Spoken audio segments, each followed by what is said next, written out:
This here is the DBALL2 databus interface module. So what does that mean? Well, basically it's a transponder bypass module and CAN bus module all in one. So when I say transponder bypass module, traditionally you take a key like this, either extract the transponder chip out of it or take the key as a whole, place it inside the bypass module. There'd be a coil that would read the chip, and the vehicle would see the chip basically and allow the car to start. You don't need the key with this, so that's quite cool. So being a digital system, it's tapped into the vehicle's CAN bus and it emulates what happens when a key is detected. So it's a clean, nice, tidy way to do it. It's also got the capability to read and write CAN bus data, and then that can hook up to a Viper alarm or remote start system, and it dramatically reduces the amount of wiring involved. I'll explain a bit more in a minute on that. One thing I am going to point out, this thing here is absolutely useless without the correct firmware. And the reason I'm saying that is there's quite a lot of websites in New Zealand I've seen which have got these listed, and they're mainly car audio shops. And then you click on their website and it will say, not in stock, but we can order these. They're 6 to 8 weeks away.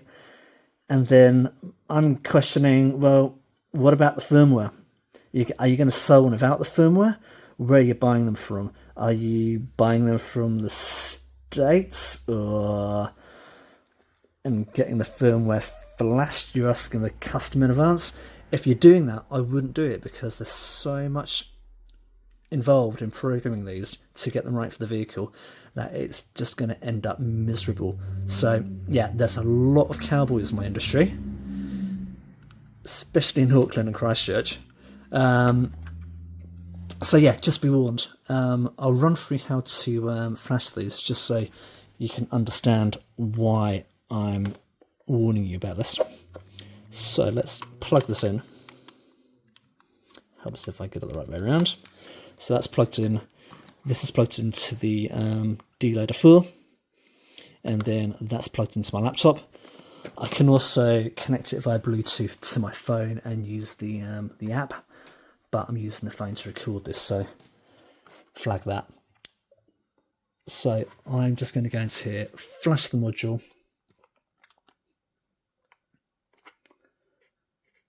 start a new digital connection. Let's zoom into the screen so you can see what's happening. And then you can select your vehicle year. So let's pick a 2016. Going for a Honda because I like Hondas. And then let's go for an HRV with Smart Key. So that's given me 3 options here. I am going to go for this one because it has 3 times unlock. So let's select it. Standard install. D2D standard. Right, and then once I get to here, I've got all these tick boxes which I can select, unselect, and just dial it into exactly what's going to be right for the customer and the vehicle.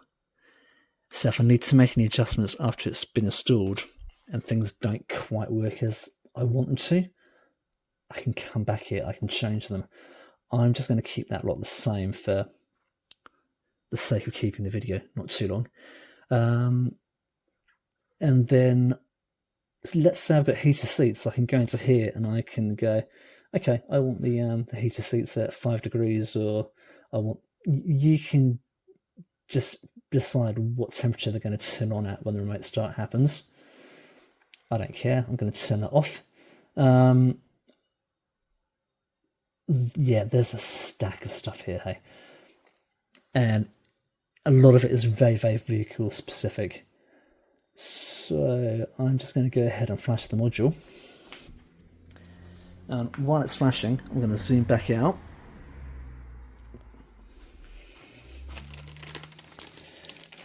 So yeah, this comes with quite a lot of wiring.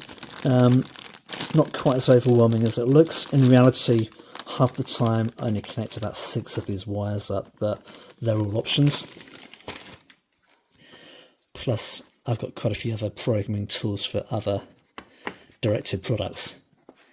What's quite cool about the old DBALL2 is it replaces the old bit writer, so it can program and customize all the alarms and sort the timing out for those. Yeah, very good bit of kit. But again, if your installer doesn't have one, walk away. Right, so that's now programmed. It's telling me it's safe to unplug. So I can quite simply unplug this. And then, just to give you an idea what D2D is, I quite simply plug this lead into the unit. That plugs into the remote start module, and then these two are then talking to each other. And then I can just go ahead, do the install.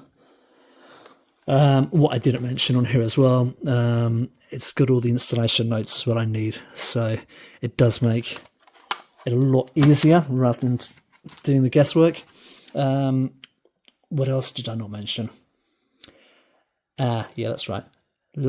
Reducing the wiring is really quite useful. So the CAN bus can like read if the handbrake's on, the foot brake's been pressed, doors are opened, all that lot. So yeah, it makes my life a lot easier. Anyway, for more information about bypass modules and remote starts, hit me up at vehiclesecurity.co.nz.